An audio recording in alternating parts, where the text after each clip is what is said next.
Nous allons commencer. Bienvenue à tous les participants. Ne pas se fier aux apparences, simplement vous dire que nous sommes quand même nombreux. Il y a 52 en ligne, plus les gens sur place, qui est quand même très bien. Donc, bienvenue à la présentation. On voudrait remercier Manuvie, le commanditaire des activités régionales de l'APFF. Nous allons enchaîner avec nos conférencières qui vont traiter des impacts fiscaux potentiels des travailleurs nomades Canada-États-Unis. Irina Marinescu, spécialisée en fiscalité américaine et internationale depuis 2011, Irina a débuté sa carrière chez Deloitte dans l'équipe des services aux employeurs mondiaux. Suite à l'obtention de son titre CPA Québec, elle a joint l'équipe de CFLA en 2016. Elle est maintenant directrice principale au sein de l'équipe de professionnels qui s'occupe de mandats de consultation et de conformité fiscale pour les individus. Silvana Dattore, spécialisée en fiscalité américaine et internationale depuis 2014. Silvana débute sa carrière chez Deloitte dans l'équipe des services aux employeurs mondiaux. Elle a ensuite travaillé chez Ernst & Young dans le groupe services consultatifs et a obtenu son titre CPA Québec en 2018 et son IRS Enrolled Agent en 2019. Elle a joint l'équipe de CFLA en 2021 en télétravail de l'Outaouais. Elle est maintenant directrice au sein de l'équipe de professionnels qui s'occupe des mandats de consultation et de conformité fiscale pour les individus. Alors, la parole est à vous. Bon, bonjour tout le monde. On va débuter la présentation parce qu'on a énormément de sujets à couvrir. Par contre, peut-être juste une petite mention sur qui on est, CFLA. On est une firme de fiscalité internationale. On est une équipe de plus de 50 employés avec 2 divisions, fiscalité des particuliers et fiscalité des compagnies.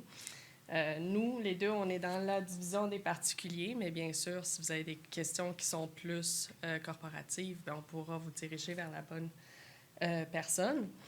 Dans le fond, on va discuter aujourd'hui des impacts fiscaux au niveau des travailleurs nomades. Donc, on parle des gens qui sont en télétravail et qui s'en vont aux États-Unis, donc qui partent du Canada et qui s'en vont vers les États-Unis. C'est un gros sujet parce qu'on va couvrir le volet employeur, mais également employé. Et on va aussi discuter de l'option de travailleur autonome à la fin de la présentation. Donc, pourquoi c'est important? C'est parce qu'après la pandémie, bien sûr, on a vu un shift vers le télétravail. Il y a de plus en plus d'employés qui travaillent à la maison au Québec pour leur employeur, mais également qui demandent à l'employeur de les laisser travailler à distance à l'étranger. Donc, aujourd'hui, on va focuser sur les États-Unis, mais bien sûr, on voit le shift aussi vers des pays qui sont plus chauds. Les gens, ils veulent aller dans des pays dans le sud et travailler à distance. Il y a d'autres implications qu'on ne discutera pas aujourd'hui parce qu'on focus sur les États-Unis. Ce qu'on voit sur le marché actuel, c'est des employeurs qui ne connaissent pas les obligations de retenue de paye dans ces contextes-là. Donc, habituellement, font mal les choses, disent oui à l'employé et souvent, ça résulte en gros risque pour l'employeur et pour l'employé. Même chose pour les employés. Eux-mêmes sont mal informés lors de leur départ. Souvent, ils ne vont pas consulter de fiscaliste ou ils vont consulter un fiscaliste qui n'est pas un fiscaliste international qui va mal les conseiller au niveau des implications de cessation de résidence fiscale. Donc, tout ça va créer des risques pour les employeurs et les employés. Aujourd'hui, le but, c'est pas de faire de vous des spécialistes en fiscalité internationale, c'est de vous permettre d'avoir les bons réflexes quand vous avez des clients dans ces situations-là ou si vous êtes des employeurs qui ont des employés qui veulent faire du télétravail aux États-Unis, c'est d'avoir les bons réflexes pour justement aller consulter quand c'est le cas. Donc, on va discuter brièvement de la résidence fiscale Canada-États-Unis. On va ensuite couvrir les obligations au niveau de retenue d'impôt pour l'employeur au Canada et aux États-Unis. On va parler de d'autres implications comme, visa de travail et autres pour l'employeur et l'employé. Et par la suite, ben, c'est quoi les obligations de l'employé au niveau des déclarations de revenus à produire et de l'impôt à payer. Finalement, on va finir avec le statut de travailleur autonome et les risques d'établissement stable aux États-Unis. Je vais donner la parole à Sylvana qui va commencer avec la résidence fiscale. Alors, la première chose, c'est sûr, on veut une bonne base. Donc, on commence toujours avec la résidence fiscale au début. Hein. Donc, lorsqu'un employé quitte le Canada d'une façon pour aller travailler à distance à l'étranger, que ce soit aux États-Unis ou n'importe où d'autre, la première étape consiste à déterminer son statut de résidence Canada-Québec, là, évidemment, qu'on parle du Québec, au moment du départ, et le statut de résidence dans le pays étranger. Parce que cela va avoir un impact sur les obligations en matière de la paye et aussi les obligations fiscales de l'employé. Ça va aussi avoir un impact sur le montant de revenus soumis aux obligations de retenue à la source canadienne et sur l'assujettissement des charges sociales canadiennes aussi. Il faut toujours les garder en compte. On suggère toujours, dès que quelqu'un a l'intention de déménager ou d'aller en télétravail, peu importe, de parler avec un fiscaliste international dès que l'intention est là. Même s'ils ne sont pas sûrs de déménager, c'est toujours mieux de savoir les obligations dès le début. Parfait. Donc, je vais juste commencer avec le Canada. On va juste regarder la résidence de fait, juste comme brièvement, juste pour être sûr qu'on est tous sur la même page. Donc, évidemment, au Canada, la notion de résidence n'est pas définie dans la loi. Par contre, ça a été vraiment largement examiné aux tribunaux et aussi les autorités fiscales ont élaboré une liste de facteurs à considérer en fonction de la jurisprudence pertinente. Donc, la résidence est toujours une question de fait et qu'on doit déterminer d'une façon en se basant sur les circonstances dans un cas donné. Donc, on va vraiment regarder tout pour mettre en considération, donc les liens de résidence avec le Canada, le Québec, ceux de le pays étranger, la durée de temps, le but, l'intention. Donc, vraiment, on regarde tout pour déterminer la résidence de fait du particulier. Puis lorsqu'il s'agit de déterminer si un particulier qui quitte le Canada devient non-résident fin de l'impôt, un des éléments à regarder, évidemment, c'est la résidence avec le Canada. Donc, je suis sûre que la plupart de vous connaissent les liens importants de résidence et les liens secondaires. Donc, je vais juste regarder les liens importants pour l'instant. Donc, évidemment, le domicile au Canada, une habitation disponible en tout temps pour le contribuable. Donc, par exemple, il ne faut pas que la maison soit louée ou si la maison est louée, par exemple, et que ce n'est pas disponible pour eux. C'est une considération. Où est-ce que l'époux ou le conjoint de fait est? Et les personnes à charge aussi. Et si ça, c'est passé pour déterminer la résidence de fait, dans ce cas-là, on va aux liens secondaires, dont les biens personnels, économiques, sociaux, etc. On les a listés ici, donc vous pouvez regarder par la suite si vous avez besoin de vous référer. Donc, ceci devrait être quand même assez pour déterminer la résidence fiscale au Canada. Et puis ensuite, là, on regarderait du côté américain. Donc, le côté américain, c'est un petit peu différent parce que ce n'est pas regardé avec les faits, comme au Canada, mais plutôt avec une des manières suivantes. Donc, on regarderait la citoyenneté de la personne. Donc, si la personne est un citoyen américain, automatiquement, la personne est considérée comme un résident fiscal au point de vue impôt fédéral. Peu importe si elle habite sur le sol américain ou pas. Et ensuite, on a aussi la carte de résidence permanente, donc ce qu'on appelle le Green Card. Et puis, même chose que la citoyenneté américaine, si quelqu'un possède un Green Card, la personne va être automatiquement considérée comme un résident fiscal fédéral des États-Unis, même s'il n'habite pas aux États-Unis. Donc ça, c'est deux choses que souvent le monde oublie, qui fait en sorte qu'il devrait produire aux États-Unis, en fin de compte. Et puis la troisième affaire, c'est le test de présence substantielle, connu comme le Substantial Presence Test aux États-Unis. Puis ça, c'est vraiment applicable pour quelqu'un qui n'est pas un citoyen américain ou un Green Card holder. Et puis, ça détermine la résidence fiscale basée sur un calcul qui regarde les jours de présence dans les 3 dernières années. Puis là, j'explique un petit peu plus le test. Donc, ultimement, on doit regarder si la personne est présente dans un territoire américain au moins 31 jours durant l'année. Et puis, si avec la formule, on se ramasse avec 183 jours ou plus, puis la formule, on prend en compte de tous les jours de l'année courante, un tiers des jours de l'année précédente et un sixième des jours de la deuxième année précédente. Donc, on vraiment regarde une période de 3 ans.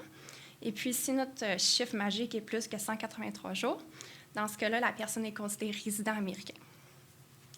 Et puis, la résidence fiscale va débuter la première journée de résidence, la première journée de présence aux États-Unis dans l'année en cours. Il est possible d'exclure une couple de jours, jusqu'à 10 jours de présence non consécutive au début, si certaines conditions sont rencontrées. Et puis, pour les jours, qu'est-ce qui compte comme un jour? Donc, si vous passez, disons, 1 heure aux États-Unis, disons que vous avez une case postale aux États-Unis, vous allez passer la frontière, passer 1 heure, chercher votre poste, vous revenez, ça compte comme un jour. Et puis, n'importe quel autre jour, tel que du travail, les week-ends, les vacances, tout ça compte, point de vue, un jour de présence aux États-Unis. Il y a évidemment certaines exemptions qui existent pour le calcul, donc je vais les mentionner maintenant. C'est si un particulier réside au Canada ou au Mexique, il va travailler en sol américain, puis ensuite il revient à la maison la même journée, ça ne compte pas. Donc souvent, ça, c'est pour avoir le monde qui vit proche d'une frontière. Donc, ils vont travailler le jour, ils reviennent à la maison le soir. Autrement, les particuliers qui sont en transit aux États-Unis pour aller à une autre destination, puis si le transit est moins de 24 heures aux États-Unis, ça ne compte pas. Si un particulier est forcé de rester en sol américain d'une condition médicale qui s'est produite lors qu'il était aux États-Unis, ça ne compte pas. Et puis finalement, si la personne est considérée comme un exempt individual. Je ne rentrerai pas dans les critères d'exempt individual, mais pour le monde de télétravail, souvent, ça ne serait pas là-dedans. Parfait. Puis ensuite, évidemment, on a des États américains. Alors, chaque État a leur propre méthode de déterminer si quelqu'un est résident fiscal ou non. D'habitude, les méthodes les plus communes, ça serait le test de domicile, le lieu de résidence permanente dans l'État, donc si la personne a une résidence permanente dans cet État-là, ou la résidence réputée selon le nombre de jours passés physiquement dans l'État. Ça va varier par État, alors il faut vraiment les analyser dépendamment de où que le particulier est. Puis évidemment, les États ont leur propre complexité. Donc, certains États ne suivent pas la Convention fiscale. On va parler un petit peu plus de la Convention par la suite. Et donc, pour ceux qui ne suivent pas la Convention fiscale, souvent, c'est une attention un petit peu plus particulière qu'on doit prendre. Donc, on les a listés ici, sur le slide. Donc, souvent, Californie, New Jersey, c'est ceux qu'on voit un petit peu plus souvent que les autres. Puis, ultimement, qu'est-ce que ça veut dire si les États ne suivent pas la Convention fiscale? Bien, ultimement, si, disons, un individu est considéré non résident au niveau fédéral dû à la convention fiscale que le Canada a avec les États-Unis, bien, l'État ne suit pas cette convention-là, alors c'est possible que le particulier soit considéré résident dans l'État, même s'il est non résident au niveau fédéral. Et certains États n'ont pas d'imposition personnelle non plus, comme Floride ou Texas, par exemple. Donc, ça n'a pas vraiment d'impact pour déterminer la résidence. Et puis, certains États ont aussi les résidences locales et municipales, donc Pennsylvanie, Ohio, New York, donc qui peuvent avoir leur propre complexité aussi. Parfait.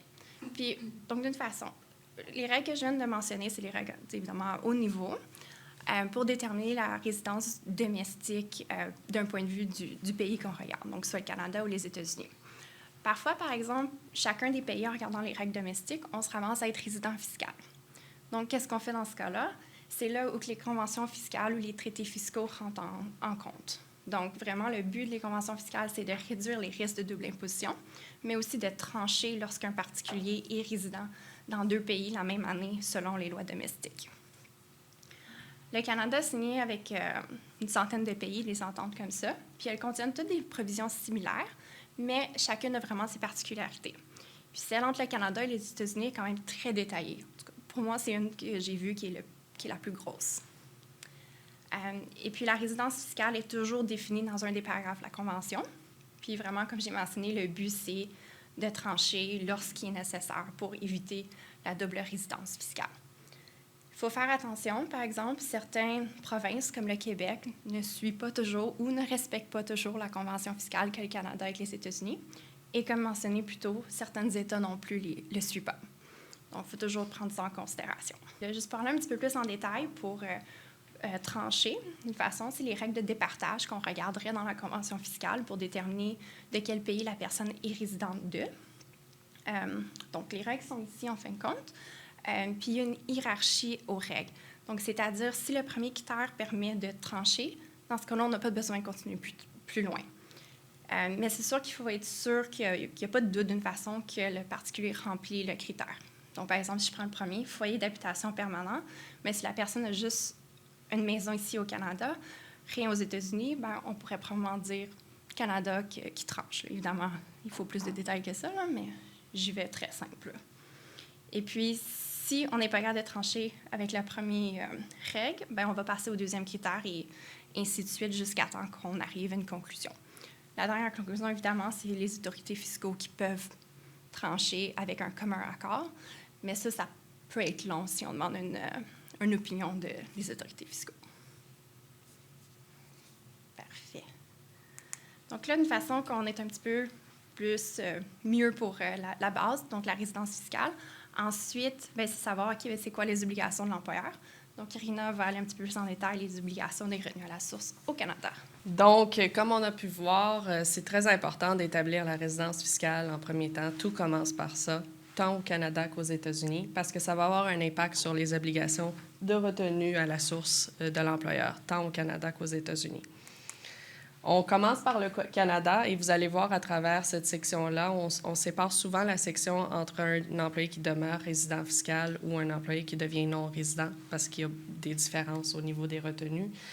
Et donc, on peut commencer avec la retenue de l'impôt à la source. Donc, au niveau d'un employé qui demeure résident fiscal malgré le fait qu'il va en télétravail aux États-Unis, donc si on peut se dire, c'est dans quel contexte que ça peut arriver. Mettons quelqu'un qui va en télétravail juste un 3 mois aux États-Unis ou un 6 mois aux États-Unis, bien, il va sûrement garder la résidence fiscale canadienne dans ce contexte-là. Si on parle de quelqu'un qui va en télétravail aux États-Unis pour une plus longue période de temps, habituellement, il va faire les efforts nécessaires pour couper la résidence fiscale avec le Canada et le Québec. Donc, vraiment, ça, c'est plus la première catégorie d'employés, c'est quelqu'un qui est vraiment très temporairement aux États-Unis versus l'autre.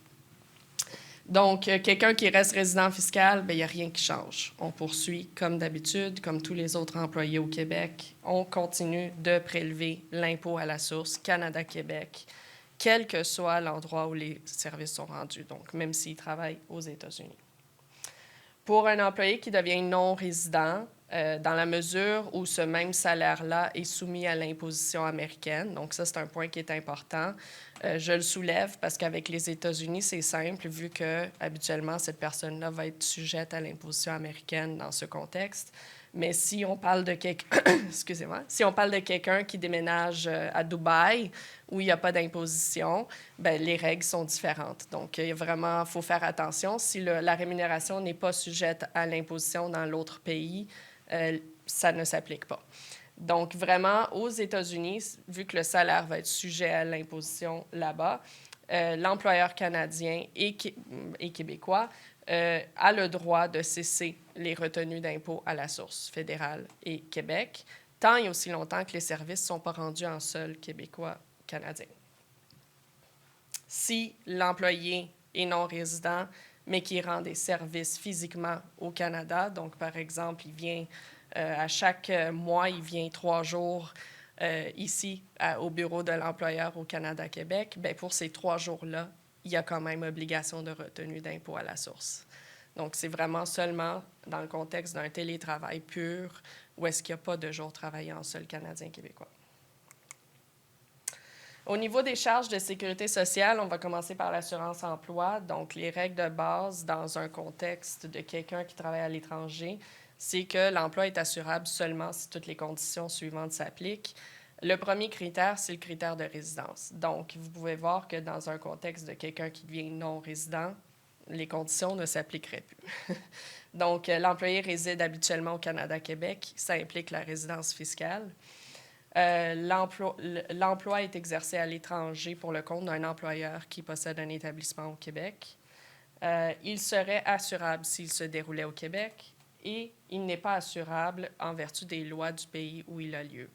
Donc, dans un contexte de quelqu'un qui demeure résident fiscal du Canada-Québec, les cotisations employés-employeurs à l'assurance-emploi pourront cesser. Devront continuer, excusez-moi, tant et aussi longtemps que ce même emploi n'est pas sujet aux cotisations américaines. Donc, FUTA, SUTA, si vous vous demandez c'est quoi, on va le couvrir plus tard, mais c'est essentiellement les cotisations américaines qui sont équivalentes. Dans le contexte d'un employé qui devient non-résident du Canada-Québec, bien, dans ce cas-là, ce n'est plus un emploi assurable parce que, comme vous vous rappelez, la première condition n'est plus rencontrée. Il n'habite plus au Canada-Québec. Et donc, la rémunération n'est plus sujette aux cotisations employés-employeurs à l'assurance-emploi. L'article que j'ai mentionné ici vient également confirmer que dans ce contexte-là, même s'il était pour passer quelques jours de travail au Canada-Québec, les charges sociales d'assurance-emploi ne seraient pas dues tant et aussi longtemps qu'il paye ses charges sociales d'assurance-emploi américaine sur l'entièreté de son salaire. Fait que dans le contexte d'un employé qui devient non-résident, là, habituellement, il n'y a plus d'assurance-emploi qui est due. Au niveau de la RRQ, je vous dirais ça, c'est celui qui reste le plus vague et le plus difficile à trancher parce que la loi sur le régime des rentes du Québec et les règlements sont restés quand même vagues malgré tout ce temps-là. On a quand même mis les textes de loi qui sont applicables dans ce contexte. Donc, pour que la RRQ soit due sur une rémunération, il faut que le travail soit au Québec et qu'il soit visé. Donc, ça, c'est le premier. Pour un employé qui est résident et qui travaille au Québec, c'est simple. On travaille au Québec, il est visé. Mais pour quelqu'un qui travaille à l'extérieur du Québec, il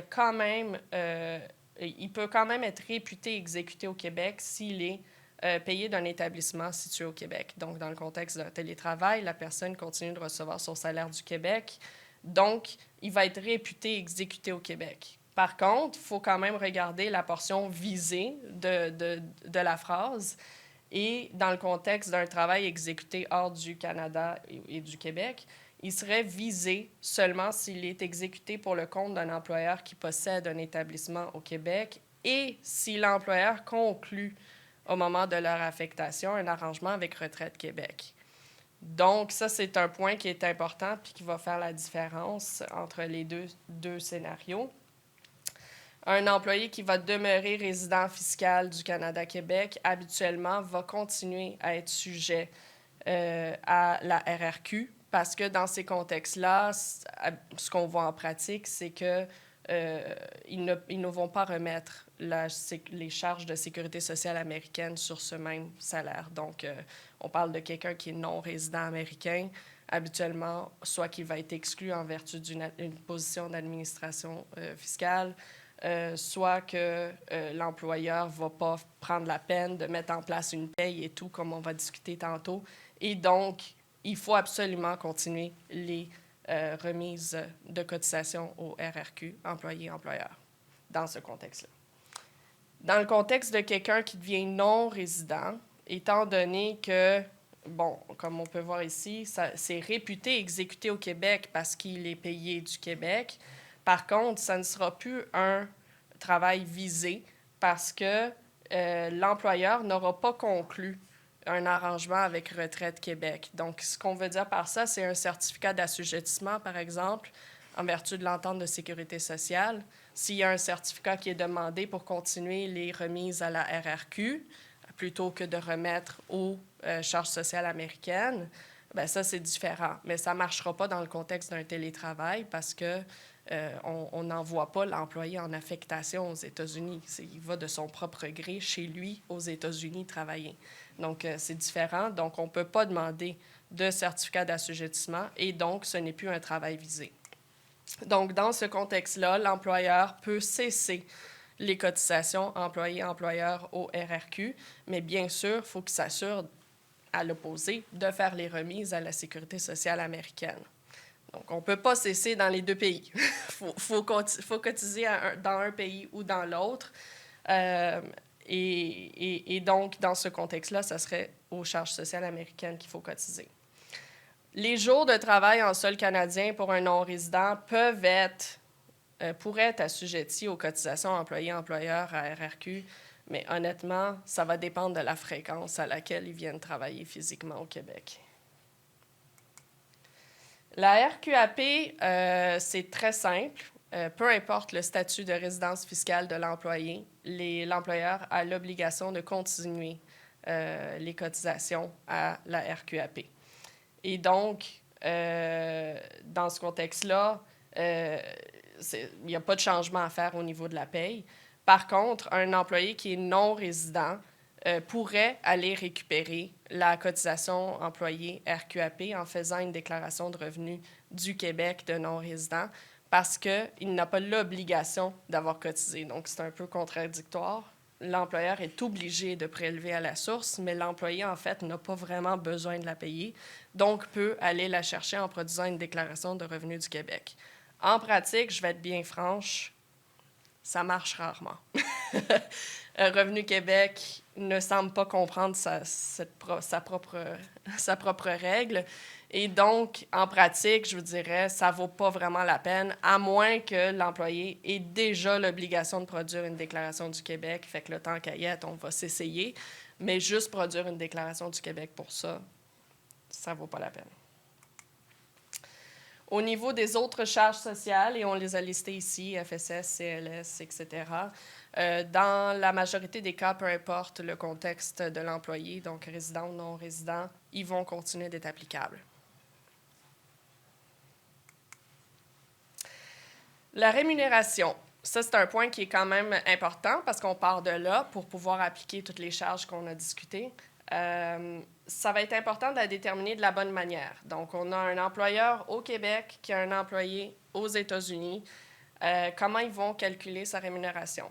Bien, du point de vue canadien, s'il y a des charges sociales ou de l'impôt à prélever, et pour les fins du T4 et relevé 1, il faut qu'ils déterminent la rémunération selon la législation canadienne. Mais par contre, vu que cet employé va aussi être imposable aux États-Unis, fort probablement, à moins de pouvoir utiliser la convention fiscale, mais il faut qu'il détermine la rémunération aussi d'un point de vue de la législation américaine. Donc là, ça peut causer des problèmes. Bien que les États-Unis et le Canada ont quand même des règles relativement similaires au niveau de l'imposition des avantages offerts à l'employé, il y a quand même des distinctions.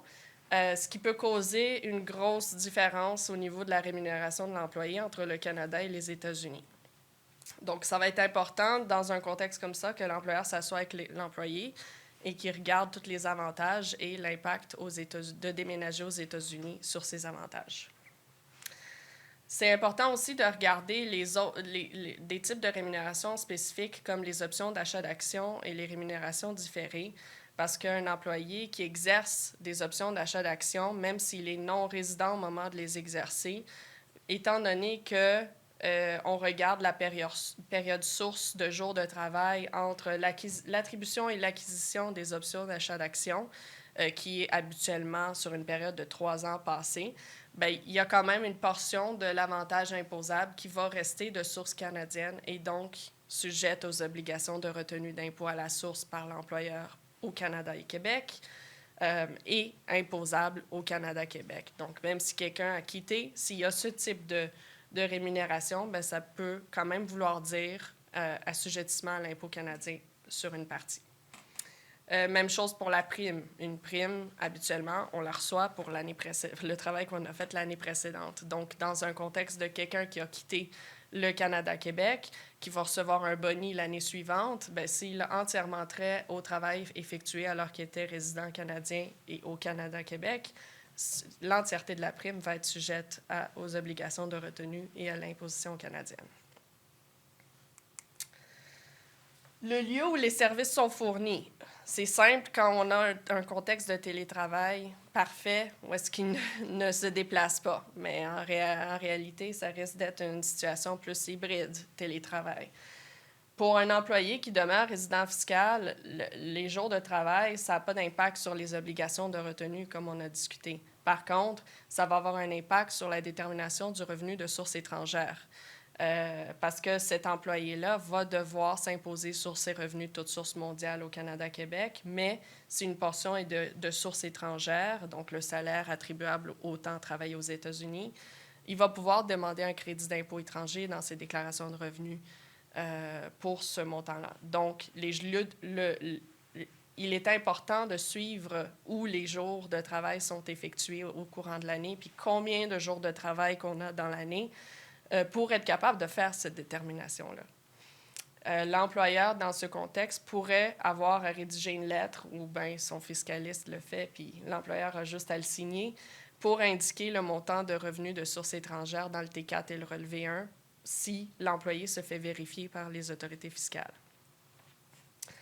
Pour un employé qui devient non-résident fiscal, ce n'est pas pour la détermination de la source du revenu, mais c'est plutôt pour déterminer quelle est la portion de revenus qui serait de source canadienne. Okay? Parce qu'un employé qui devient non-résident va plus être sujet à l'imposition canadienne à moins d'avoir du revenu de source canadienne. Donc, s'il a effectué des jours de travail au Canada-Québec, ça va représenter un revenu de source canadienne. Et comment le calculer? Encore une fois, c'est basé sur les jours de travail totaux durant l'année versus ceux effectués au Canada-Québec. Les obligations de retenue d'impôt à la source vont s'appliquer sur les jours de travail. Donc, on parle l'impôt canadien et l'impôt québécois. Sur les jours de travail, même si l'employé est ultimement exonéré d'imposition en vertu de la convention fiscale. Donc, souvent, on pense que de toute façon, c'est minime, ça ne sera pas imposable en vertu de la convention fiscale. Ce n'est pas vrai. Les obligations sont là et elles ne peuvent être supprimées seulement, dans le fond, le seul contexte où est-ce que l'employeur pourrait les arrêter, c'est s'il y a une dispense de retenue qui est obtenue du gouvernement. Il est donc recommandé, comme vous me voyez venir, d'éviter des horaires de travail hybrides, donc d'avoir un non-résident qui se promène entre le Canada et les États-Unis.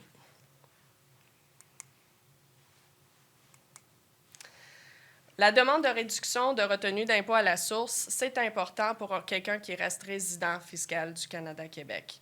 Pourquoi? Parce que là, dans ce contexte-là, comme si on se rappelle, l'employeur va devoir continuer à retenir l'impôt Canada-Québec sur toute sa rémunération, mais il va aussi être sujet à l'imposition américaine sur le revenu effectué en sol américain.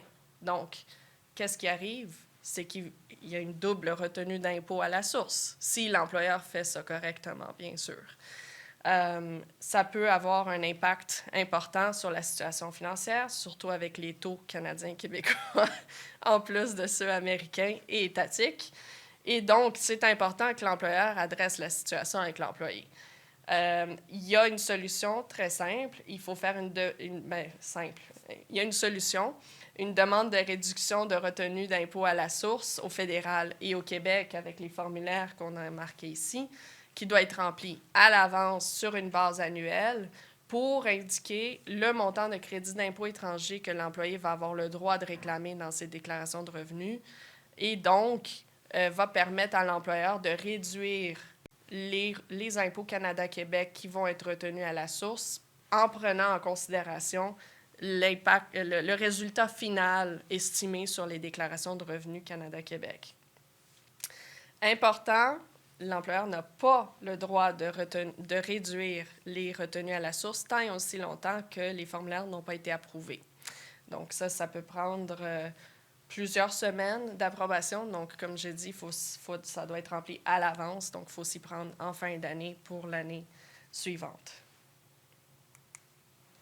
Je vais laisser la parole à Sylvana pour le volet américain maintenant. Donc, vu qu'Irina vient de passer tout le volet canadien, on va regarder maintenant le volet américain. Donc, c'est sûr qu'on l'a structuré du même contexte, en contexte de non-résident versus résident américain, juste parce qu'il y a des différences dans les obligations des employeurs, point de vue de la paie. Donc, ultimement, un employeur est tenu d'établir une paie fictive. Donc, une paie fictive, ce qu'on veut dire, le terme en anglais, c'est shadow payroll. Ultimement, quand que quelqu'un reste sur la paie canadienne, mais travaille aux États-Unis et n'est pas payé des États-Unis, mais la paie est juste faite pour les revenus à la source, ultimement. Ou sinon, une paie réelle peut être aussi établie aux États-Unis si l'employeur veut. Et le but de ça, c'est de prélever et de verser les impôts américains, donc que ce soit fédéral, étatique, local, et aussi les cotisations de sécurité sociale américaine. En général, les remises aux États-Unis sont dues soit mensuellement ou hebdomadaires, dépendamment des dépôts requis par le gouvernement. Et puis, l'employeur devra aussi s'enregistrer au système de paie dans les États applicables et obtenir les numéros d'employeur requis. Au niveau fédéral, c'est sûr et certain qu'un Employer Identification Number sera requis. Et puis, à chaque État, bien là, ça va varier dépendamment des obligations spécifiques dans l'État. L'employé devra avoir un compte bancaire américain. Et puis, c'est fortement suggéré aussi que l'employeur ait un compte bancaire américain parce que ça l'aide beaucoup pour le traitement de la paie. C'est possible sans, mais c'est plus compliqué. Parfait. Donc là, on va y aller un petit peu plus en détail sur un employé qui est non résident fiscal des États-Unis. Et puis, donc, on va y aller avec les obligations fiscales américaines. Donc, la rémunération reçue pour le travail effectué en sol américain va être soumise à l'obligation de la retenue à l'impôt fédéral, étatique et local, dépendamment où la personne est. Mais c'est sûr que ce revenu-là, c'est vraiment juste le revenu de source américaine qui va être imposé et puis les revenus sont dus dessus. Donc, comme Irina mentionnait tantôt, avec regarder la source du revenu, faire le calcul, c'est la même chose qu'il va falloir faire de ce contexte-ci. Parce que c'est vraiment juste le revenu de source américaine qu'on regarde. Pour un employé qui pourrait être exempté d'imposition sous la convention fiscale, qu'on va regarder un petit peu plus en détail plus tard, et puis c'est ça, s'il est exempté sous la convention fiscale, on pourrait faire un formulaire 8233 en avance, d'une façon pour éviter la retenue à la source fédérale américaine. Par contre, il y a une couple de choses qui va quand même être nécessaire à faire. Donc, l'employé va quand même devoir obtenir un SSN ou un ITIN. Le payeur, donc l'employeur, va devoir produire un feuillet 1042S à la fin de l'année pour quand même divulguer le revenu qui a été payé. Et puis, l'employé sera quand même requis de produire une déclaration d'impôt 1040NR pour indiquer ultimement l'utilisation du traité fiscal et que le revenu n'est pas imposable aux États-Unis. Et puis, évidemment, ça, on reste en contexte que la personne demeure résident canadien. Et puis, dans les cas où que la personne devient résident fiscal des États-Unis, bien là, la rémunération reçue est vraiment soumise à l'obligation de revenir à la source surtout. Là, c'est sûr qu'on assume un contexte parfait, là, dans le sens que quelqu'un ne bouge pas et travaille à 100% aux États-Unis ou 100%, ou dans le contexte d'un non-résident qui va travailler partiellement, là, mais on assume un monde parfait là, pour ça.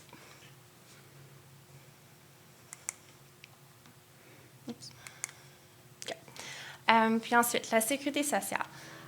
Alors, d'un point de vue américain, la sécurité sociale et le Medicare, donc Social Security Medicare, vont s'appliquer sur les salaires pour les services rendus aux États-Unis, quelle que soit la citoyenneté, la résidence de l'employé ou de l'employeur. En général, c'est pas mal sur tout. Donc là, dans un contexte d'un non-résident fiscal des États-Unis, si la personne passe moins que 183 jours aux États-Unis, donc peut-être que quelqu'un va juste aller télétravailler pendant 5 mois, disons, il y a une position qu'aucun Social Security Medicare a besoin d'être prélevé, en fin de compte. Donc, il y a une exemption. Alternativement, si la personne passe plus que 183 jours, on pourrait... C'est sûr que dans le cas du télétravail, c'est plus difficile parce qu'on ne peut pas vraiment obtenir un certificat d'assujettissement, mais dans les autres cas, qu'un certificat d'assujettissement peut être appliqué et approuvé, dans ce cas-là, ça, c'est une autre méthode pour être exempté. Et puis les charges sociales aussi de l'employeur, donc le FUTA et le SUTA, ne seront pas requises tant que l'employé reste couvert sur l'assurance emploi ici au Canada et Québec.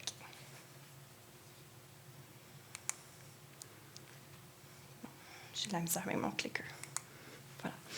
OK. Donc là, un employé qui devient résident fiscal des États-Unis, donc l'obligation des revenus des charges sociales, Social Security, Medicare, serait vraiment juste exempté encore là dans un contexte d'un certificat d'assujettissement, si possible d'être obtenu, et que la personne aussi doit continuer à cotiser à la RRQ.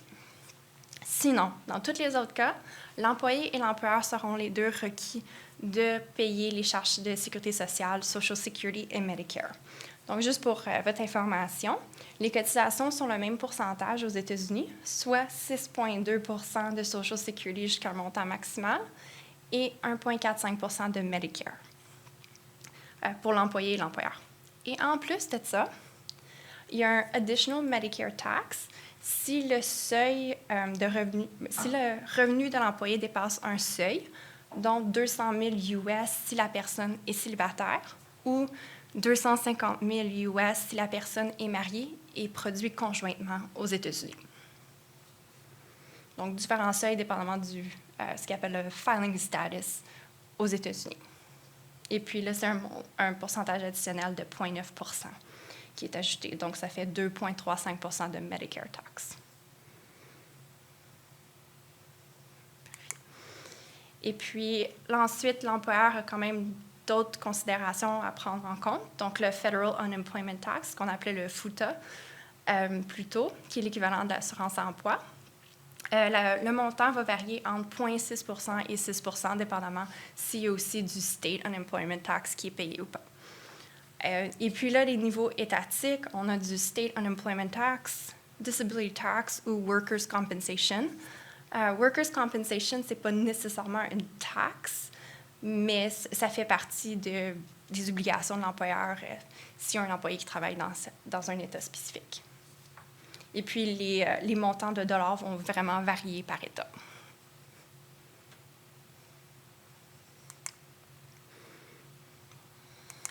OK, parfait. Donc, juste pour peut-être résumer un peu, l'employeur va devoir inscrire l'employé à une fiche de paie américaine. Ils vont devoir effectuer les versements d'impôts nécessaires. Et puis ensuite, à la fin de l'année, ils vont devoir émettre un W2, qui est l'équivalent du T4. C'est ça. Pour l'employeur, c'est ça. Puis pour l'employé, pour être capable aussi d'aider l'employeur à traiter la paie, il devra obtenir un Social Security Number ou un Individual Taxpayer Identification Number. Je l'ai dit en anglais, je ne sais pas pourquoi, mais bon. ITIN, s'il n'est pas éligible pour le SSN. Et puis, en général, un employé qui a un visa de travail devrait être éligible au SSN. Donc, c'est sûr que c'est une considération à prendre, qu'on va discuter un petit peu par la suite pour justement les visas de travail et tout ça. Mais si la personne est citoyenne américaine, green card holder ou un visa de travail éligible, devrait être applicable pour le SSN. Puis le SSN est fait à l'aide d'un formulaire SS5. Et puis, on y va en personne, qu'on fait l'application avec des documents de support pour supporter l'identité de la personne qui fait l'application. Si le SSN ne peut pas être obtenu, dans ce cas-là, c'est le ITIN qui va devoir être obtenu. Et puis ça, c'est fait généralement avec la production de la déclaration d'impôt à la fin de l'année et via le formulaire W7. Il y a aussi des documents additionnels qui doivent être ajoutés avec la demande pour aussi prouver l'identité. Et puis ensuite, ce numéro-là d'SSN ou ITIN va pouvoir être utilisé pour les années subséquentes pour produire la déclaration d'impôt, parce que c'est le numéro d'identification, et aussi pour les payes, là, donc le W2 et tout ça.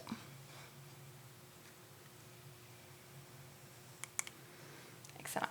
Alors là, c'est sûr que c'était comme dans un monde parfait où l'employeur fait les remises et tout ça. Mais là, qu'est-ce qui se passe si ce n'est pas fait? Donc, ultimement, si il n'y a pas eu de remise de retenue et de remise et aucun feuillet W2 produit, ce qui va se passer, c'est que l'employé a quand même une obligation, en assumant qu'ils ils ont quand même une obligation de produire une déclaration d'impôt à la fin de l'année pour reporter le revenu gagné en sol américain. C'est sûr que peut-être le revenu pourrait être exempté sous une convention, mais en assumant qu'il ne l'est pas, dans ce cas-là, ça va faire en sorte que l'employé va avoir quand même une balance due à payer avec la déclaration d'impôt. Donc ça peut même causer un problème de cash flow, comme on dit, pour l'employé. Aussi, ça peut résulter dans le futur par des vérifications de l'IRS ou des États américains quant à savoir pourquoi il n'y a pas eu de fait W2 et aussi pourquoi il n'y a pas eu de retenue de fait. Donc, c'est sûr qu'au début, le risque est quand même très minime. Mais à chaque année que le contribuable produit une déclaration d'impôt et aussi si l'employeur se ramasse avec plusieurs employés dans la même situation, le risque va augmenter parce qu'il va y avoir plus de traces dans le système, évidemment. Puis là, ensuite, disons, si c'est plus pour un employeur ou qui d'habitude effectue les remises, mais qui est en retard, on peut aller des pénalités jusqu'à 15 % sur les remises qui sont faites en retard de 15 jours et après la réception d'une lettre de l'IRS. Évidemment, des pénalités supplémentaires peuvent s'appliquer si l'IRS détermine que l'obligation n'a pas du tout été respectée et tout ça. Et puis, par État, bien là, ça va varier encore là, par État. Bon, excellent. Donc là, vu que vous êtes tous des experts là, dans la paye US et canadienne, on va aller peut-être regarder les autres considérations aussi qui ne sont pas nécessairement reliées à la paye, mais qui sont quand même très importantes. Donc, une chose, les visas de travail. Donc, évidemment, on assume que c'est quelqu'un qui va en télétravail, qui n'est pas citoyen américain, qui n'est pas green card holder, parce que là, c'est une autre situation, mais quelqu'un qui est juste résident, canadien, en fin de compte, devrait obtenir un visa de travail, ultimement, potentiellement pour travailler aux États-Unis. Donc, ultimement, c'est la responsabilité de l'employeur de s'assurer que l'employé a le visa approprié pour travailler là-bas. Si la personne n'a pas le visa approprié, bien, de un, ça peut causer des problèmes d'immigration pour la personne qui travaille, qui n'a peut-être pas le droit de travailler. Et puis, deux, aussi, ça peut causer des problèmes potentiels pour l'employeur, tels qu'un risque réputationnel ou même des difficultés dans le futur à obtenir des visas de travail pour d'autres employés. Donc, juste garder ça en compte. On a aussi des lois de travail, parce que là, c'est un autre pays, c'est d'autres lois. Donc, il faut garder ça en tête aussi si on envoie quelqu'un ou si la personne veut partir par elle-même. C'est quoi les lois de travail? Donc, peut-être la couverture d'assurance maladie, c'est-tu différent? Accident de travail, donc si la personne se fait mal chez eux dans leur bureau, qu'est-ce qui se passe? On est aux États-Unis aussi. Les lois aussi de travail, donc la limitation de nombre d'heures que l'employeur peut demander. Donc, c'est toutes des considérations à regarder. En général, si on regarderait peut-être plus avec un avocat ou quelqu'un qui est spécialisé vraiment dans la loi de travail, avec l'état spécifique où que la personne va être.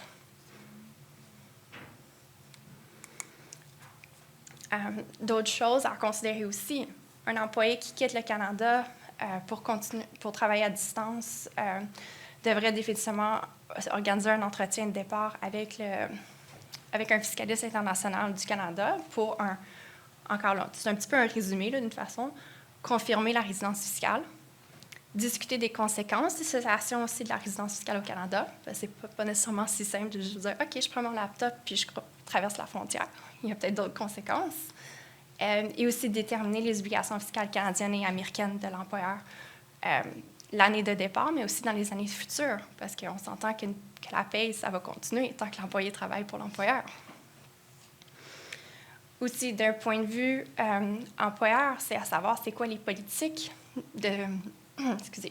les politiques de télétravail au Canada tant qu'à l'étranger. Il faut qu'il y ait quand même des choses documentées, qu'est-ce que la personne est autorisée de faire, les paramètres à respecter et tout ça. Donc, ultimement, c'est vraiment juste avoir un bon contrat de travail et savoir qu'est-ce que l'employé peut faire versus ne peut pas faire en travaillant à l'extérieur et en télétravail. Parfait. Puis aussi, il y a quand même peut-être des coûts additionnels reliés à tout ça. C'est sûr que peut-être que l'employeur ne voudra pas payer pour rien si l'employé fait juste décider d'aller en télétravail par lui-même. Mais sinon, il faut quand même garder en tête, d'un point de vue employé, qu'il peut avoir quand même des choses additionnelles. Donc là, ça va être une déclaration d'impôt fédéral qu'il va falloir faire, que peut-être jamais fait. Donc, engager un fiscaliste international pour aider. Il peut y avoir l'application pour le SSN s'ils ne savent pas comment faire. de l'aide pour ça, répondre à des demandes des autorités fiscaux étrangères. Et aussi aux États-Unis, je veux dire, on a une liste très longue de formulaires additionnels informatifs qui peut être produit dans certains cas. Donc, ça peut être des coûts additionnels. Ou est-ce que c'est peut-être quelque chose que l'employeur va aider l'employé à payer, à discuter? Et aussi, si l'employé reste résident fiscal canadien et veut garder son comptable courant, c'est possible, mais est-ce que le comptable est confortable ou familier à faire des crédits d'impôt étrangers? L'application de la convention fiscale, s'assurer que déterminer le revenu de source, de où que c'est sourcé, c'est américain, c'est canadien. Donc, si c'est mal fait, ça peut causer des problèmes, ça peut prendre du temps à recevoir l'argent qui devrait peut-être revenir dans les poches de l'employé. Et puis, d'un côté employeur aussi, il pourrait y avoir d'autres coûts liés au côté plus corporatif. Donc, peut-être qu'avoir l'employé là-bas, ça pourrait causer des considérations au point de vue établissement stable. Donc, est-ce qu'il pourrait y avoir des déclarations corporatives à faire qui pourraient impacter l'employeur? Donc, toutes des choses à considérer aussi quand un employeur décide de laisser quelqu'un aller en télétravail. Puis finalement, un point qui est quand même très important, c'est l'assurance médicale. Donc, pour quelqu'un qui est ici, qui travaille au Canada, Québec, on est couvert par la RAMQ. Donc, c'est bien beau, c'est correct. Mais si la personne quitte pour aller s'établir aux États-Unis, mais la plupart des situations, la RAMQ ne sera plus éligible. Alors, souvent, c'est important d'être couvert par une assurance médicale, surtout avec les coûts aux États-Unis. Alors, est-ce que l'employeur va obtenir une nouvelle police d'assurance américaine, une police d'assurance expatriée? C'est quoi les options? Avoir aussi peut-être un plan individuel juste pour la personne qui va aller chercher lui-même, peut-être. Donc, je pense que c'est juste des choses à considérer. Puis c'est la même chose aussi pour les autres types d'assurances, telles que l'invalidité ou vie. Donc, savoir est-ce qu'ils sont encore valides si la personne travaille à l'étranger, puis surtout pour une longue période de temps, ou est-ce qu'il va falloir s'ajuster? Donc, c'est quand même des choses à penser. Puis, en dernier lieu, on a les avantages imposables qu'un employeur, soit imposables ou non, que l'employeur peut donner à l'employé. Donc, de un, il va falloir réévaluer d'un point de vue américain. Est-ce que c'est imposable? Est-ce que ce ne l'est pas? Puis ensuite aussi, pour certaines choses, certaines allocations que peut-être que l'employé avait, c'est à savoir est-ce que ça fait encore du sens. Donc, par exemple, si l'employeur payait pour le logement ici au Québec, mais que la personne s'en va en Californie ou New York, on s'entend que les coûts sont beaucoup plus dispendieux en Californie et New York. Donc, est-ce que l'allocation fait encore du sens? C'est à voir, mais ça peut être aussi pour l'employé de penser à ces choses-là avant aussi de déménager. Ou même avoir un REER collectif. Si la personne devient non-résident, ça ne fait peut-être pas de sens de continuer à contribuer à un REER. Probablement pas. Alors, est-ce que l'employeur va ouvrir un plan 401K, qui est à peu près l'équivalent du REER, aux États-Unis pour la personne? À voir. Donc, c'est quand même toutes des choses à penser du point de vue employeur, mais aussi, ça rentre un peu dans le point de vue employé, que Irina va continuer aussi pour les obligations des employés. Elle va y aller en plus de détails. Donc, est-ce qu'on vous a fait peur à date?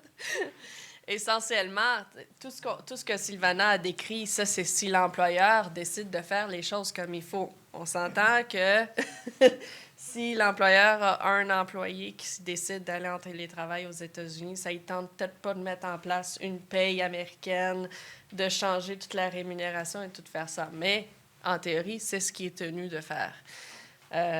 Et aussi, tous les coûts excédents, comme Sylvana a mentionné, les visas de travail. Donc, engager un avocat pour un visa, faire la démarche après ça, la fiscalité pour s'assurer que ça n'a pas d'impact pour l'employeur, c'est énorme comme coût pour un employé. D'où l'importance d'avoir une politique interne écrite par l'employeur qui dit qu'est-ce qu'il accepte et qu'est-ce qu'il n'accepte pas comme condition de télétravail. Sinon, ça laisse page blanche à n'importe quel scénario. Et malheureusement, on voit trop souvent de situations où est-ce que l'employeur n'a pas de politique à l'interne, dit oui à tout parce qu'il a peur de perdre son employé Et après ça, on les attrape 2 ans plus tard, puis on se rend compte qu'il n'y a rien qui a été fait. Puis là, ben, c'est les risques pour l'employeur, risques pour l'employé, pénalités, et etc. Donc, on rentre dans les obligations de l'employé. Fait que jusqu'à maintenant, on était du point de vue de l'employeur. Maintenant, qu'est-ce que l'employé doit faire? Encore une fois, on l'a séparé résident versus non-résident parce que ça change beaucoup. Donc, un employé qui quitte le Canada mais qui demeure résident fiscal, donc encore une fois, contexte de quelqu'un qui va partir juste 5 mois, par exemple, aux États-Unis, doit continuer de remplir ses déclarations de revenus annuels au Canada-Québec et doit s'imposer sur ses revenus de toute source mondiale. Donc, ça implique qu'on doit imposer le revenu d'emploi en entier. Mais si le travail est effectué en sol canadien, ça veut dire qu'il y a une portion qui va être de source américaine et donc on va pouvoir prendre un crédit d'impôt étranger. Donc tout ça, c'est dans l'optique qu'il n'y ait pas de double imposition. Donc admettons que la personne va payer de l'impôt aux États-Unis sur son revenu d'emploi à travailler en sol américain. Mais au Canada, vu qu'il doit quand même inclure ce même revenu d'emploi-là, il va avoir droit de prendre en crédit l'impôt payé aux États-Unis. C'est sûr, c'est pas magique, c'est pas parfait, parce que la personne qui s'en va en télétravail aux États-Unis, peut-être qu'elle, dans sa tête, elle dit « Ah, yes, je vais payer juste 20 % d'impôt » ou peu importe dans quel État il est. Mais on s'entend, les taux américains sont beaucoup plus bas. Mais ça ne marche pas dans ce contexte parce que la personne va devoir quand même s'imposer au niveau Canada-Québec. Et donc, oui, elle va avoir un crédit d'impôt étranger de 20 % l'impôt payé aux États-Unis, mais il va rester que, mettons, elle est sujette à 40 % ici, pareil, à la fin de la journée. Donc, ultimement, elle aura payé quand même 40 % d'impôt, par exemple, sur son revenu. D'où l'importance de garder trace de ses jours de travail et de regarder chaque item de rémunération de manière distincte parce que chaque item peut être sourcé de manière différente, basé sur les jours de travail et basé sur la période à laquelle il se réfère. L'employé, dans ce contexte, va également rester imposable, bien sûr, sur toutes ses autres sources de revenus parce qu'il reste résident fiscal du Canada. Si on a un contexte de cessation de résidence fiscale, qui risque d'être plus souvent le cas, parce que, comme je dis, les gens veulent prendre avantage des taux d'impôt américains, l'employé va quand même devoir produire une dernière déclaration de revenus au Canada-Québec dans l'année de départ, ou est-ce que pour la période avant cessation, il s'impose sur ses revenus de source mondiale, et après, sur les revenus de source canadienne seulement. Donc, par exemple, si on parle de revenus d'emploi, c'est les jours de travail en sol canadien qu'on identifie comme revenus de source canadienne. Pour l'employé, cessation de résidence fiscale, on n'est pas rentré en détail parce que ça, c'est une présentation en soi, mais c'est quoi les impacts de cesser la résidence fiscale canadienne? Le plus gros item, c'est la disposition présumée des biens immédiatement avant le départ, avant la cessation de résidence fiscale, qui peut avoir un énorme impact sur, dans le fond, un gain en capital inclus dans la déclaration de revenus sur les biens qu'il a au départ. Il y a aussi un formulaire d'information, on l'a marqué ici, T1161 et équivalent Québec, qu'il faut produire pour lister les biens détenus au départ, puis qu'il y a des pénalités qui sont associées s'il est produit en retard. Puis, il faut garder en tête que l'employeur, dans le fond, on parle de qu'est-ce qui va devenir de source canadienne après la cessation. Mais par exemple, l'employé qui reçoit de la rémunération en lien avec le travail qu'il avait fait pendant qu'il était résident. Donc, oui, on parle de boni, oui, on parle d'options, mais des fois, on voit des situations où est-ce qu'une prime est payée 2 ans plus tard, mais qui a trait à la période pendant qu'il était résident fiscal du Canada-Québec. Bien, ça reste de source canadienne, imposable au Canada-Québec, sujet aux obligations de retenue d'impôt à la source par l'employeur. Donc, c'est un sujet complètement différent des impacts de l'employé en cessation de résidence fiscale, mais il faut quand même qu'il y ait cet entretien-là avec un fiscaliste international pour pouvoir discuter de tout ça. Dans le contexte d'un non-résident, 100 jours de travail, donc aucun jour de travail au Canada-Québec après avoir quitté, c'est idéalement le scénario le plus simple, si on veut, d'un point de vue canadien. L'employé non-résident qui ne travaille pas physiquement au Canada n'est pas imposable au Canada sur ses revenus d'emploi. L'employeur, s'il fait correctement la paye, donc s'il applique tout ce qu'on a discuté jusqu'à maintenant au Canada, il va émettre un T4 relevé 1 qui est bien rempli, c'est-à-dire avec les bonnes charges à la source dessus. Et donc, l'employé n'est techniquement pas en obligation de faire des déclarations de revenus. Parce que dans cette situation, s'il a bien fait la paye, il n'a pas retenu aucun impôt à la source parce qu'il n'a pas travaillé au Canada-Québec. Et donc, l'employé, il n'a pas besoin de produire, il n'y a pas d'impôt à aller chercher ou autre que la RQAP que j'ai mentionné, mais qu'on va oublier parce que ça marche rarement. Donc, l'employé va dire, ben moi, j'ai plus rien à faire au Canada-Québec. C'est vrai, en théorie.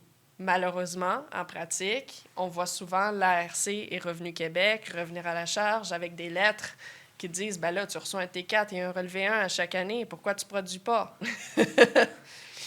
Et donc, oui, à la fin de la journée, même si on reçoit ces lettres-là, ils produisent ou ils répondent à la lettre puis ils disent, bien, j'ai pas besoin, je suis pas imposable, je suis non-résident.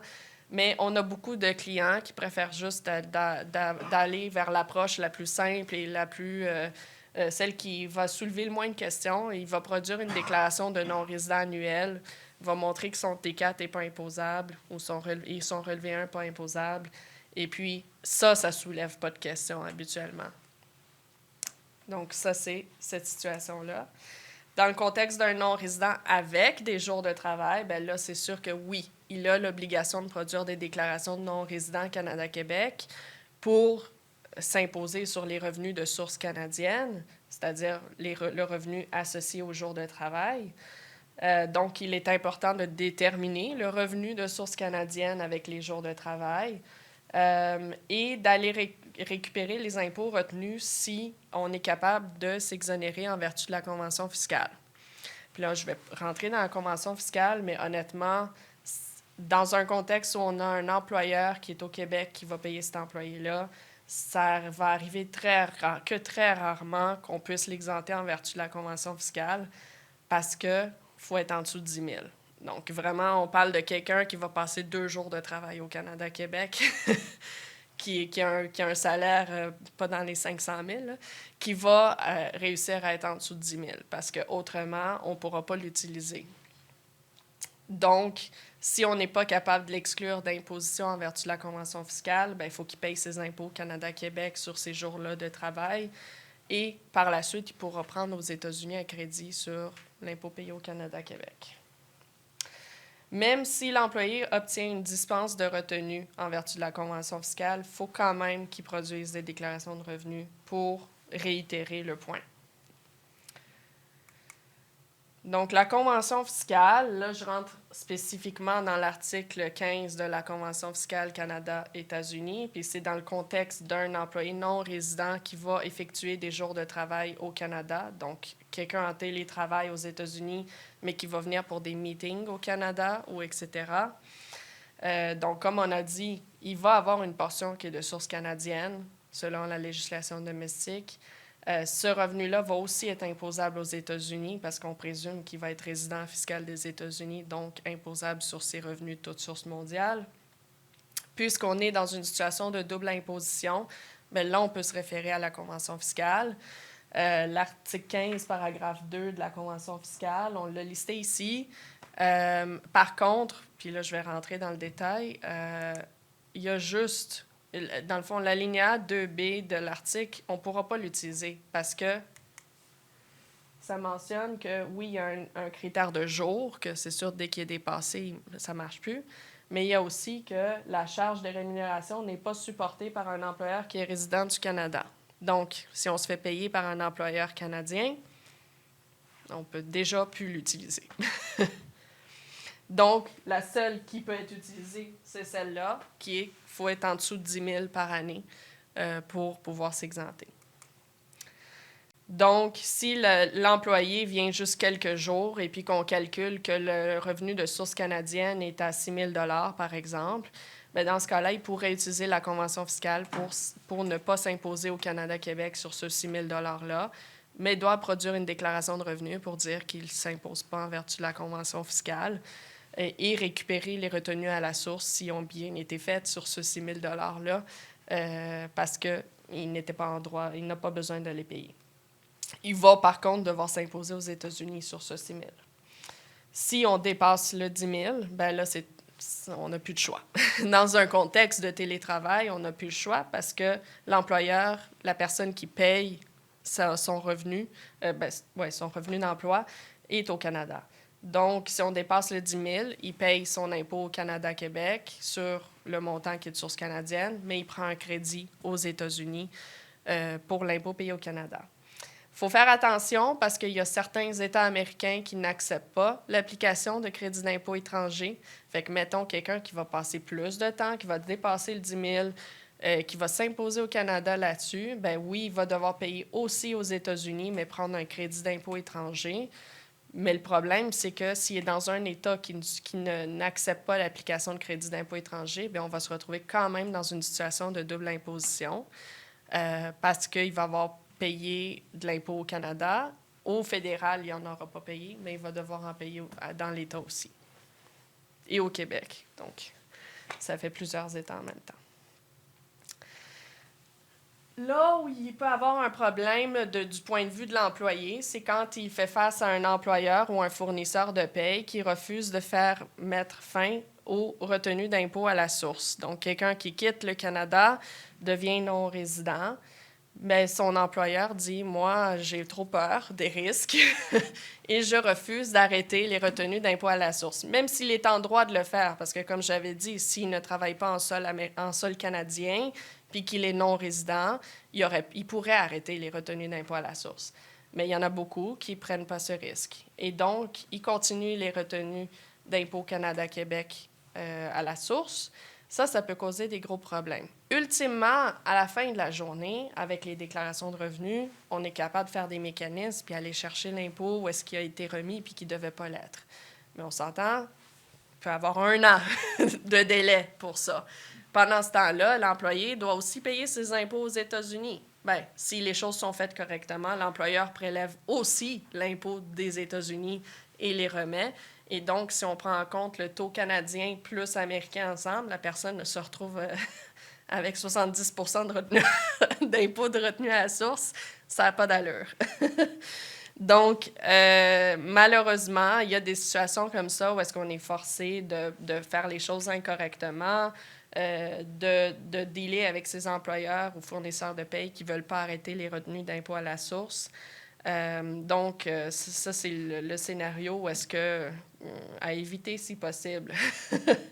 C'est là qu'on vient en charge et qu'on essaie de parler à l'employeur ou au fournisseur de paie en fournissant les textes de loi pour qu'ils puissent arrêter éventuellement.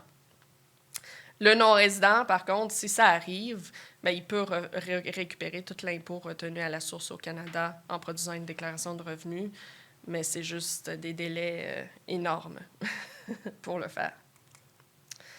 Aux États-Unis, un non-résident fiscal des États-Unis doit produire une déclaration de revenus américaine s'il travaille en sol américain. Donc, la déclaration s'appelle le 1040NR, 1040NR. Donc, on parle de quelqu'un qui garde la résidence canadienne mais qui est non-résident des États-Unis. Il va quand même devoir produire. Ça se peut qu'à la fin de la journée, son revenu soit exonéré en vertu de la convention fiscale, mais peu importe la situation, il doit quand même produire. Il va devoir produire aussi dans l'État où est-ce qu'il a travaillé. Parce que même s'il n'a pas déménagé là pour y habiter à long terme, s'il a travaillé en sol californien, par exemple, bien, il va devoir produire une déclaration de la Californie, idéalement de non-résident, pour payer ses impôts là-bas, s'il y a lieu. S'il doit payer de l'impôt américain, bien, comme j'ai dit, il va pouvoir prendre un crédit d'impôt étranger au Canada. D'autres considérations, ça c'est comme les extras qui s'ajoutent à la production aux États-Unis. Bien, si quelqu'un rencontre le test de présence substantielle, parce que si vous vous rappelez ce que Sylvana avait dit, il y a la manière de devenir résident fiscal américain, c'est de rencontrer ce test. Donc, quelqu'un qui veut pas devenir résident américain, mais qui malheureusement rencontre le test parce qu'il a passé trop de temps aux États-Unis, s'il a passé moins que 183 jours aux États-Unis dans l'année courante, il va pouvoir quand même produire un formulaire 8840 pour venir indiquer que ses liens sont plus forts avec le Canada qu'avec les États-Unis. Ça va lui permettre d'être considéré non-résident des États-Unis, fédéral, avec ce formulaire. Ça n'empêche pas l'imposition du revenu, bien sûr, mais au moins ça garde un statut de non-résident des États-Unis. Les États, ben, c'est tout autre chose, les États américains. S'il rencontre le test, mais qu'il a passé 183 jours ou plus dans l'année courante, ben là, il peut quand même devenir non-résident des États-Unis, mais en vertu de la Convention fiscale. Donc, l'article 4 de la Convention fiscale, il va utiliser le formulaire 8833 pour venir dire aux États-Unis qu'il est non-résident parce que, en vertu de l'article 4 que Sylvana a discuté, les tests de départage font en sorte que c'est le Canada qui gagne. Par contre, dans ce contexte-là, c'est problématique habituellement parce que les formulaires d'information sont quand même dus. Donc, un peu comme au Canada, on a le T1135 quand on détient les choses à l'extérieur du Canada. Bien, les États-Unis ont la même chose, mais fois 20. Ils ont un formulaire d'information pour tout, ce qui est détenu à l'extérieur. Et donc, quand on utilise la Convention fiscale pour devenir non-résident des États-Unis, bien, l'obligation de faire ces formulaires-là demeure.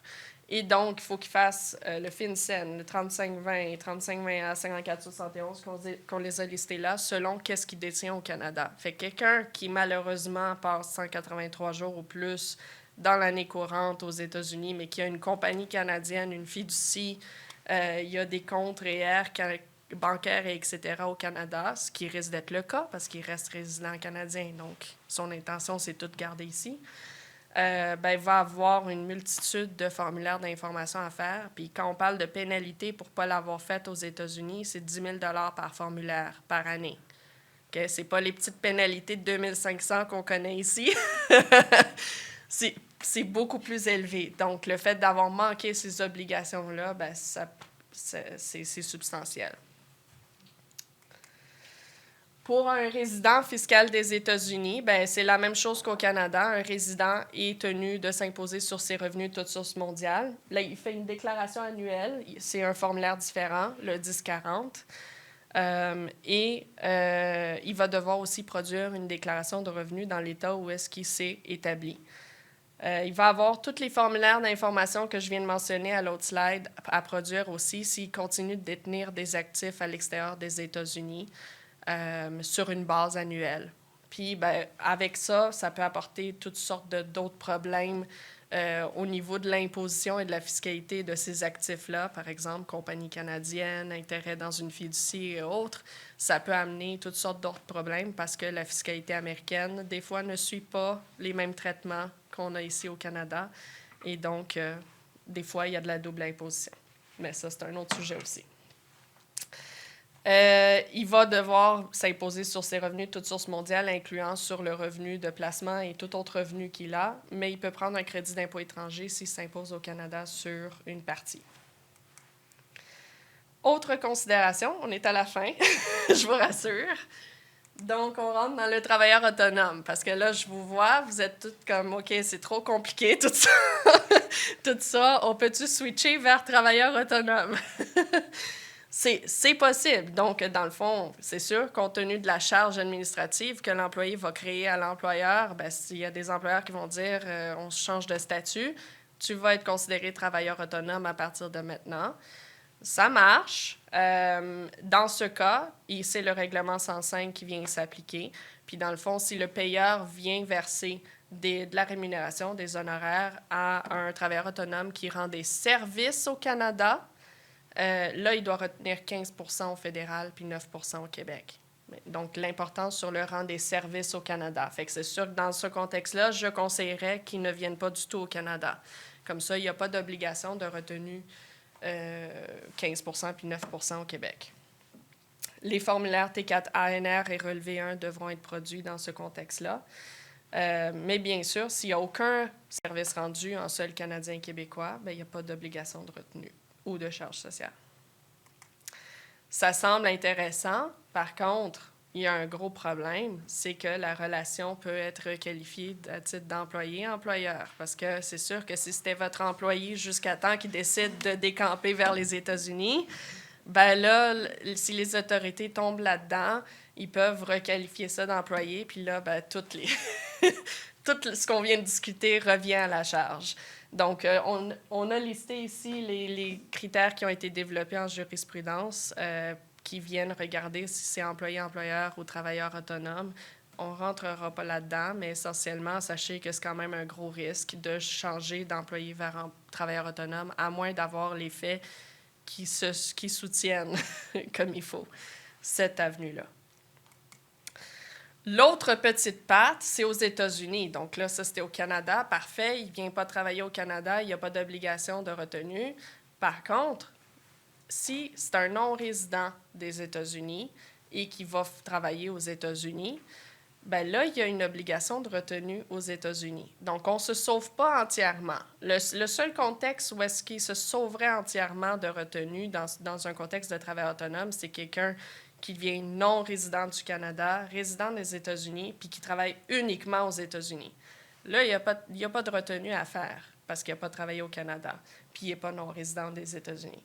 Mais s'il reste résident canadien, non-résident des États-Unis, bien, il y a une retenue à faire de 30 % à la source par le payeur canadien. Donc ça implique que le payeur s'inscrive pareil. Donc tout ce qu'on a discuté, il faut quand même qu'il obtienne un numéro et tout ça pour pouvoir faire la retenue et la remise au gouvernement.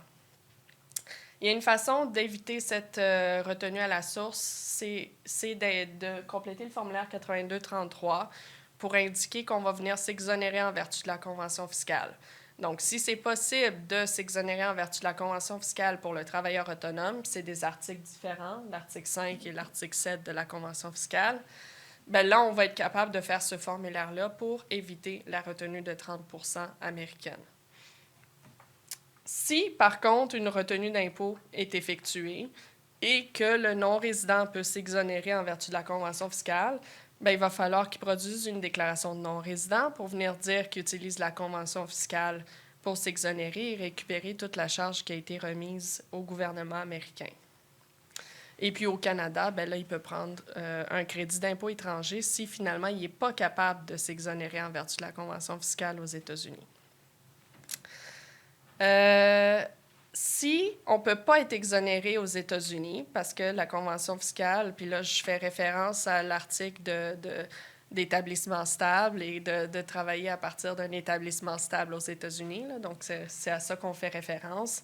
S'il ne peut pas s'exonérer, bien là, il pourrait potentiellement quand même éviter de payer les charges sociales américaines que Sylvana a mentionné, de Social Security Tax et Medicare, qui sont quand même très élevées par rapport aux charges qu'on est habitué ici au Canada-Québec, en faisant un certificat d'assujettissement.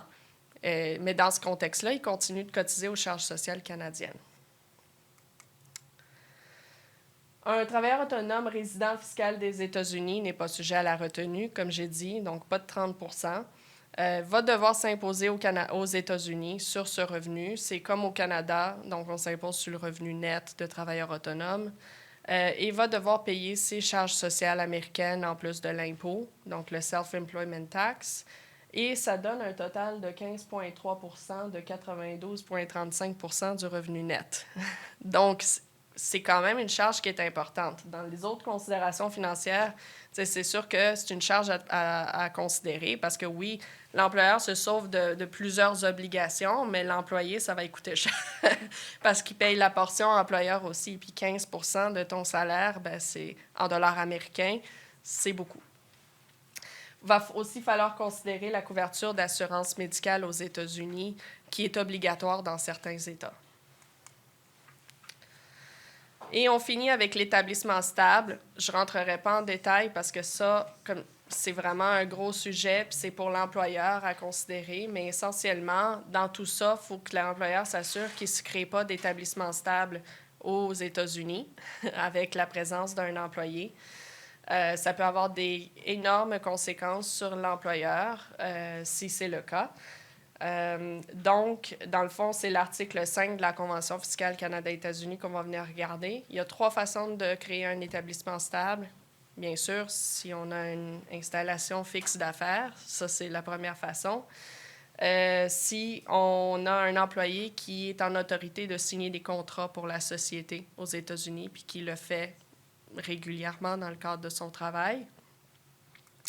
et par la prestation de service. Donc, ça, c'est une petite clause qui vient nous rattraper, malheureusement, surtout dans un contexte de quelqu'un qui va là plus long terme. C'est que si des services sont rendus pour une période totalisant 183 jours ou plus et que plus de 50 des recettes brutes de la société proviennent des services fournis par la personne. C'est sûr que dans le cadre d'un petit employé qui s'en va aux États-Unis, ça risque de ne pas être le cas, là, parce que je suis sûre qu'il n'y a pas 50 des revenus de la société qui passent par lui. Mais si c'est un CEO qui va aux États-Unis puis qui s'établit en télétravail, ben oui, ça se peut que s'ils sont juste 2 associés puis il y en a un qui décide d'aller aux États-Unis, ben ça se peut que plus que 50 des recettes brutes de la société passent par lui. Donc, tout ça pour dire de faire attention que la société canadienne ne soit pas réputée d'avoir un établissement stable aux États-Unis parce que ça va impliquer aussi des déclarations corporatives pour la société aux États-Unis, potentiellement de l'impôt américain à payer. Donc, c'est toute une autre boîte de Pandore à ouvrir.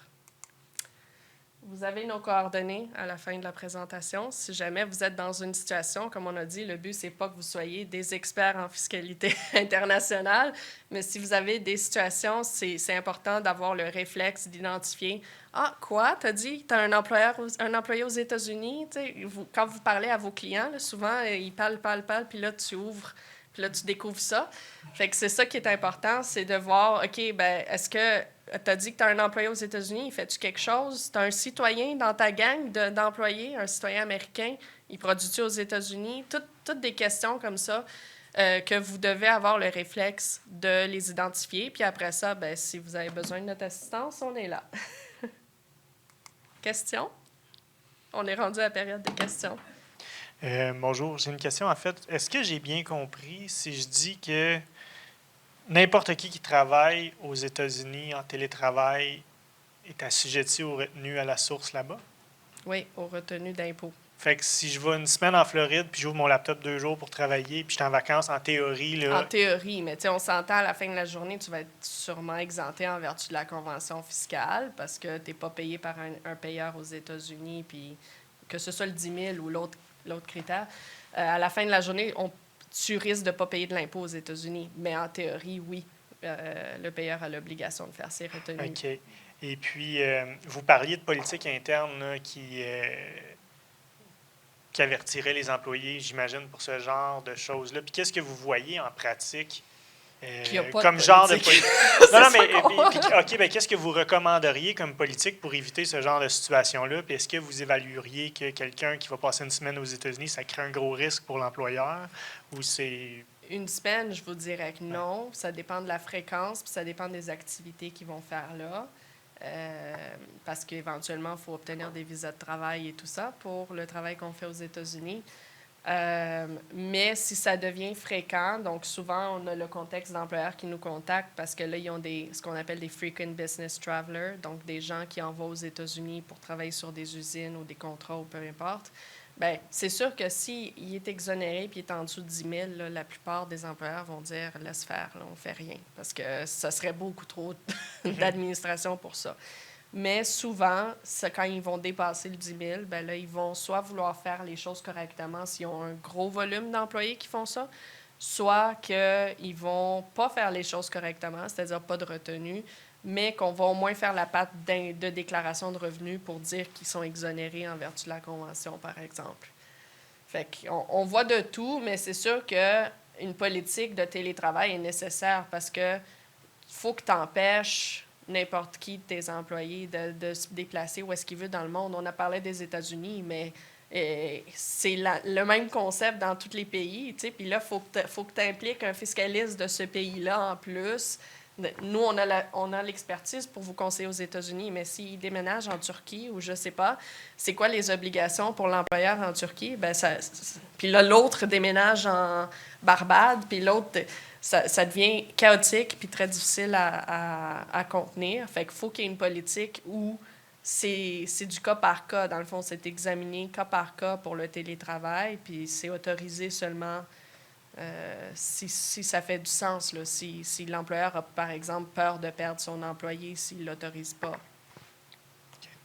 OK. Puis comme l'employeur a une certaine obligation de remettre des retenues à la source, par exemple, aux États-Unis, est-ce que le fait d'avoir une politique interne, ça enlève la responsabilité de l'employeur? Je veux dire, parce qu'on ne peut pas savoir nécessairement toujours à qui. D'où est-ce que nos employés travaillent quand ils sont en télétravail? Ça peut être, on est censé le savoir comme employeur, d'où ils travaillent en télétravail, puis non, ça n'enlève pas le risque à l'employeur. Dans le fond, lui, c'est son obligation de faire. C'est sûr que la partie employé, par exemple, est-ce que l'employé produit une déclaration, il fait tout ça, c'est la responsabilité de l'employé, mais l'employeur a quand même l'obligation de venir informer l'employé de ses obligations. Donc, souvent, on va accompagner l'employeur avec des entrevues pour chaque employé qui est dans ce contexte-là. On va leur dire c'est quoi leur obligation, puis on va les accompagner dans la production de déclaration de revenus, parce que surtout dans le contexte où l'employeur ne fait pas les remises comme il faut, bien, il faut au moins qu'il s'assure que l'employé produit la déclaration qui dit qu'il est exempté en vertu de la Convention. Parce que si ni lui ni l'autre ne fait rien, bien là, tu augmentes le risque encore plus. C'est sûr que quelqu'un va dire si je ne produis pas, puis si personne ne produit, puis si personne ne fait des remises, qui va s'en rendre compte? Ça marche si tu n'as pas de visa de travail. Ça peut marcher pendant un certain bout, oui, mais éventuellement, tu peux te faire pogner en traversant les douanes ou tu peux te faire pogner d'autres façons. Fait que, à la fin de la journée, c'est toute une détermination du risque que l'employeur doit faire, puis qu'est-ce qu'il est prêt à accepter. Parfait, merci. Merci infiniment, wow, pour la qualité des informations, puis la qualité des présentations. C'est vraiment, on comprend qu'on ne comprend pas tout. Ça, c'est assez. On développe des bons réflexes. Je pense que votre but est atteint. Merci à Manuvie, notre commanditaire principal des activités régionales de l'APFF. La conférence va être disponible à partir du 25 janvier 2024, donc bientôt, pour ceux qui vont pouvoir réécouter ou vouloir réécouter, parce que ça se pourrait qu'on ait intérêt à réécouter. La prochaine activité dans la région de l'Outaouais, c'est le 22 mai 2024. Planification financière personnelle et régime de retraite public, donc RRQ, Canadian Pension Plan, avec Michel Audet de Barricade, fiscaliste. Alors voilà, merci beaucoup. Bonne fin de journée.